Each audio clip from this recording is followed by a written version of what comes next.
Hi everyone, this is a 2025 version of the graphs of inequalities and cubics pack. The main difference is what we shade and what we don't shade. We used to shade the bit we didn't want and label R for the bit we did want, but now we shade the bit we want. The overlapping shading becomes our new R. So it's just two lessons in it, so it's quite straightforward. First bit just gets you to draw some straight lines. So this is lesson one. Let's change colour. Make it a bit thinner.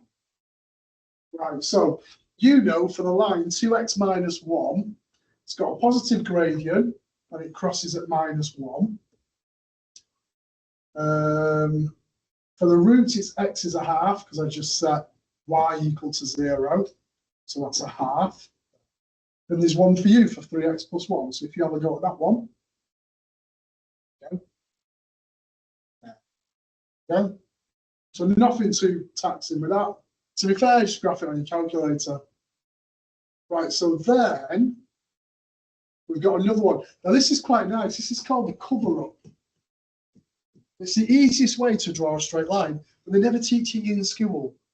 So the idea is if you imagine you covered up the 5x, I'm saying that x is 0, and it just leaves 3y is 15, so y is 5. And I've got a coordinate, which is 0, 5. Then, if I do the opposite, if I cover up with 3y, then I'm saying that y is 0, which leaves 5x is 15, so x is 3. So I've got 3, 0. So by covering up the x or the y, tells me the opposite value. So 0, 5 and 3, 0 gives me a line going like that. It's such a nice thing to do, just to cover up the x or cover up the y. But why they don't kind of tell us to do it? So like,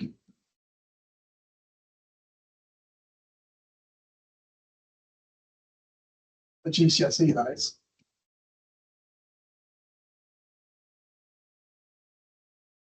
There. So then the values for working out. So that's quite straightforward. Hopefully that's okay. That's the first page done.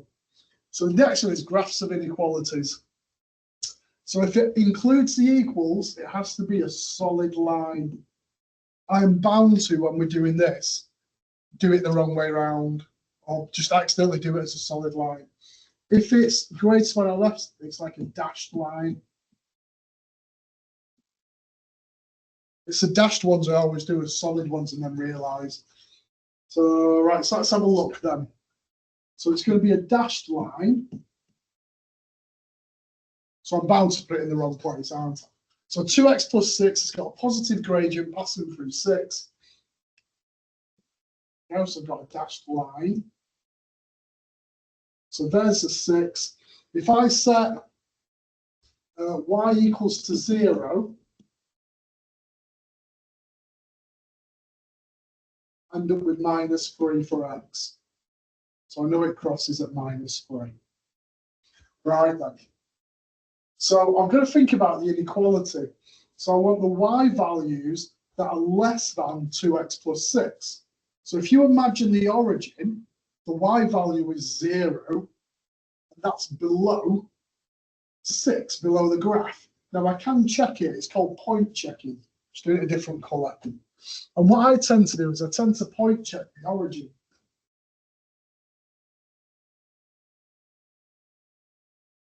Unless your graph goes through the origin.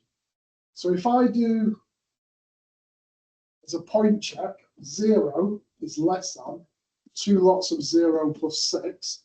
So 0 is less than 6. That's fine. So if that works, then that's how I want it. If it didn't work, I'd shade the other way.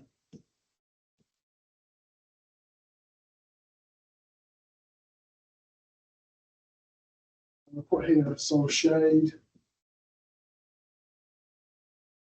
on 0, 0 side. So in the past, we used to shade the bit we didn't want, which would have been the top bit. But now I'm going to shade this bit, and I'm going to put a big R on it to identify the region that I'm interested in. So there's one for you here. It's the same idea. 3x plus 2. I want the y values that are above it. If I point check it, for the origin. It fails, so it tells me I want the other side. Right, let's keep going then. Oh, so now I've got a couple of lines here to think about. So I've got y plus 3x is less than or equal to 8. So if I do cover-up method, if I set x is 0, y is 8. If I set y is 0,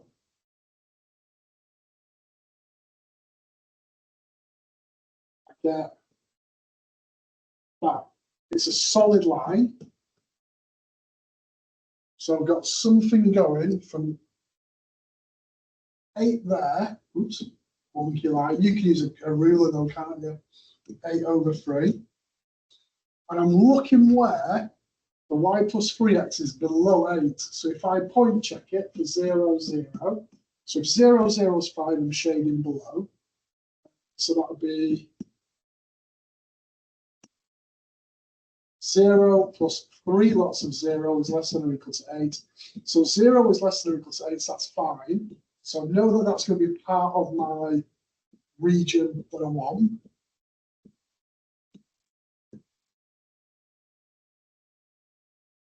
There. Look at the other one, so we're doing a different colour.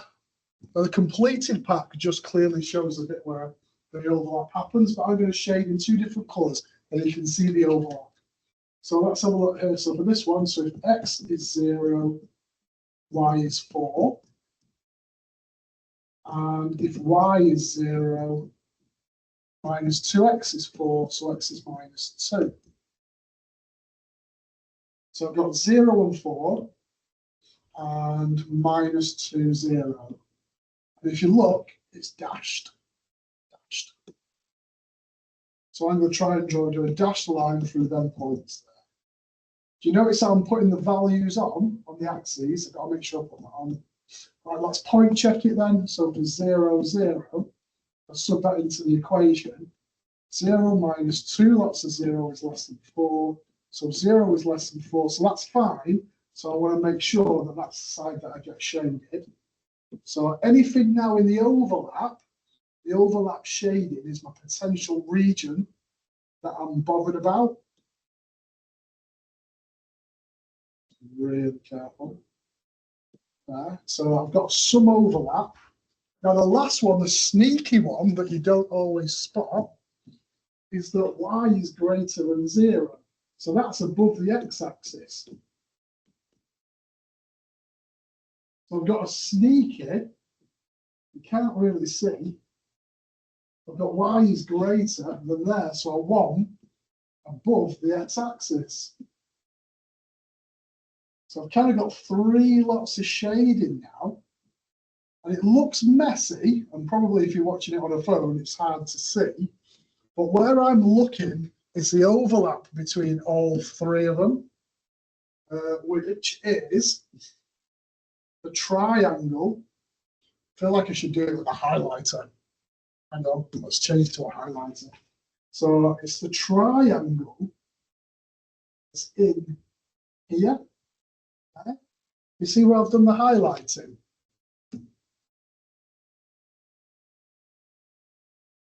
In there somewhere, we want to put an R. So the R is just the triangle. So it's up to you as to whether you kind of hang on, identify it and just shade the bit you want, or shade each bit separately and then look for the overlap. So I'll show you this completed one. So this completed one is just, shaded the overlap part. But if you did it on your calculator, you'd get that. You'd kind of like, you get all the different bits shaded, and then you've just got to see where it overlaps. And where it all overlaps, that's what you're interested in. Right then, let's have a look. So we can do similar with quadratics. So if it's greater than f of x, it's the bit inside it, if it's a U-shape. This is if it's a U-shape. And then if it's less than, it's everything on the outside of it, if it's a U-shape. If it's an N-shape, you reverse that. Right, so let's have a look then. So let's try and solve that. So let's have a look at x squared minus 4x plus 3 is equal to 0. You put that into polynomial, and it gives you 1 and 3 as your roots. It's a dashed line, so I'm bound to forget that in a minute. So a dashed line with 1 and 3.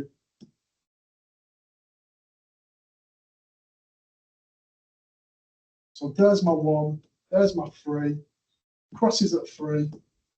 Now I want where y is below, so I'm looking for everything on this side of it. I could check. Do my point check if I wanted to. So it's everything below R in there. And there's 1 there for everything above. Okay? That's also a dashed 1. So look down here. Oof, so we've got another one this one. So this is a mixture of them then. So let's have a look. So I've got x squared minus 4x minus 5. So if I solve that in polynomial,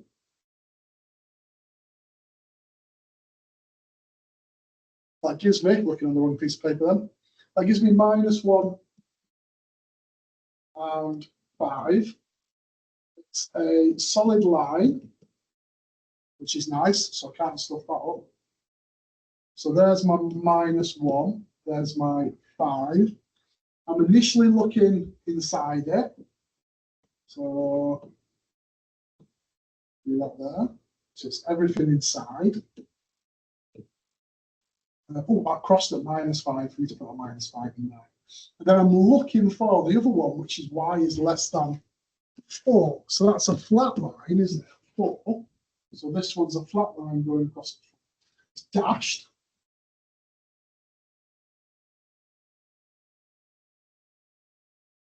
It's everything below that dashed line.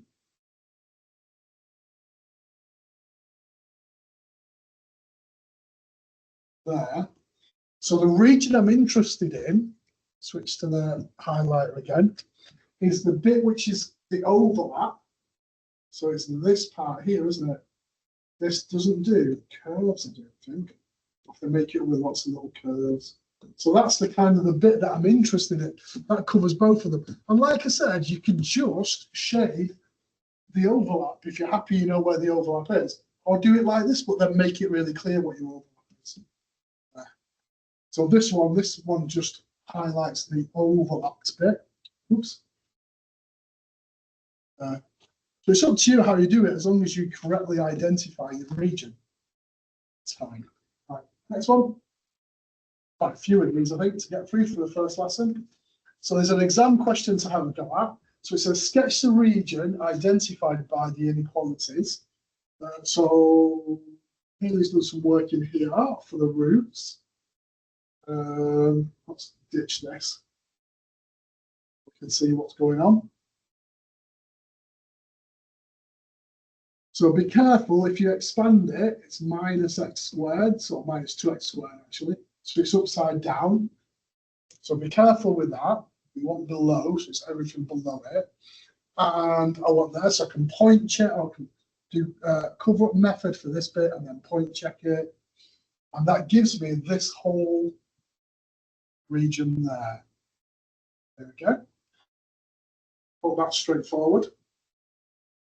And there's another exam question. So we will cheat and use Haley's solution. So I've got 2 plus 3x minus 2x squared, but x plus y is 1.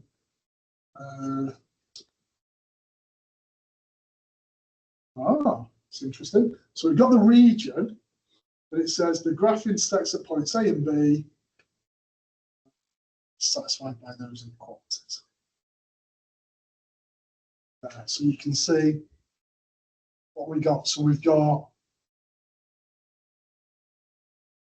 y is greater than 0, we've got y is less than, and we've got x plus y is greater than or equal to 1. So the y is greater than 0 is the, you can see the x-axis. It's the x-axis, which is why it's been chopped off there. Whereas the 2 plus 3x minus 2x squared would be everything underneath the curve. And the x plus y is greater than or equal to 1 is everything above the line. So it chopped it off on that little bit. So that's quite a nice question, that. It's quite a messy question. So then I think that is the end of the first lesson. So well done, everybody.